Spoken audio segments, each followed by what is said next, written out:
Jo Leute, herzlich willkommen auf unserem Kanal Krasser. Zündfunke. Heute mit einem neuen Video und zwar, wir stellen heute eine S51, genau wieder eine B2, aber diesmal vom Baujahr 1982 vor.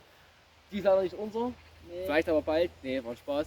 Sie gehört ein Kollege von uns und der hat gefragt, ob wir so vorstellen und das kann man auf jeden Fall machen und ich würde sagen, let's start. Ja, wie ihr es im Intro schon erfahren habt, geht es heute wieder um eine S51 B2, sprich eine Elektronik.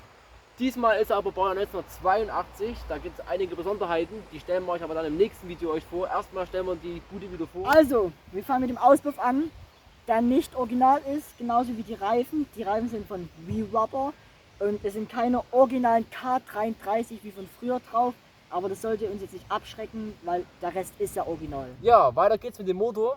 Das ist ein originaler Viergangmotor. Was nicht original ist, ist der Vergaser. Das ist ein Schwalbe-Vergaser, aber ist nicht weiter schlimm, der funktioniert.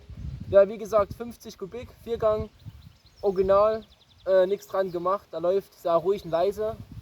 Das kann man euch dann nochmal zeigen. Kommen wir nun zu dem originalen billardgrün Tankset mit originalem Wasserabziehbilder wie von früher und originalem Elektronik S51 Abziehbild der B2-Reihe. Und der Tank ist außerdem auch rostfrei. Ja, weiter geht's mit die Schutzbleche. Die sind noch im kompletten Originallack, bloß ein bisschen Flugrost, aber das ist überhaupt nicht weiter schlimm. Hier unten ist noch die originale Vernietung.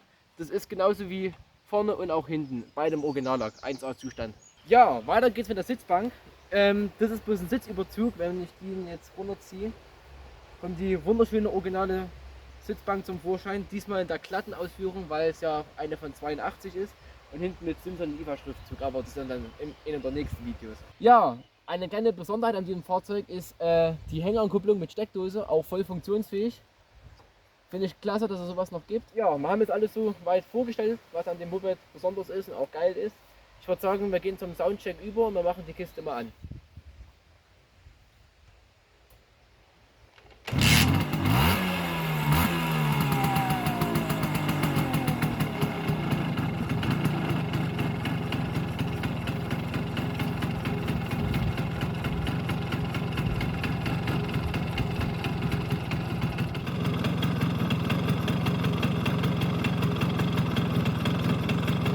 Ja, mein Kollege macht jetzt eine Probefahrt mit dem Ding und ich bin gespannt, wie sie fährt.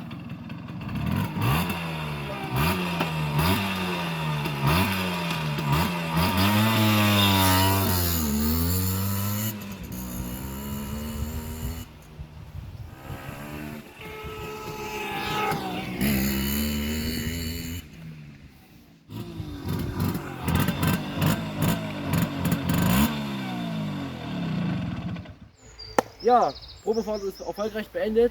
Ist leider Nachbauauspuff, deswegen ist der Sound etwas anders wie bei einem originalen Auspuff, aber das ist leider nicht schlimm. Die Karre fährt sich 1A, das merkt man einfach, dass ein DDR-Auspuff dran ist. Grüße euch. Nee, das ist doch so gerade geil. Ja, Motor fährt sich wie gesagt ganz geil, weil es ein DDR-Motor. Zylinder läuft sehr ruhig, hört man ja im Video. Ja, danke nochmal an denjenigen, der das Projekt uns ausgeliehen hat zum kurzen Vorstellen. Das ist ein geiles Moped. Ist auf jeden Fall noch ein Jugendlicher, der fährt das Ding original, das ist schon, soll hier was heißen. Ist auch geil, da lässt das Ding auch so. Ich würde sagen, wir beenden das Video. Jo, auf jeden Fall lasst einen Funke funken Genau. und haut rein, euer krasser Zündfunke!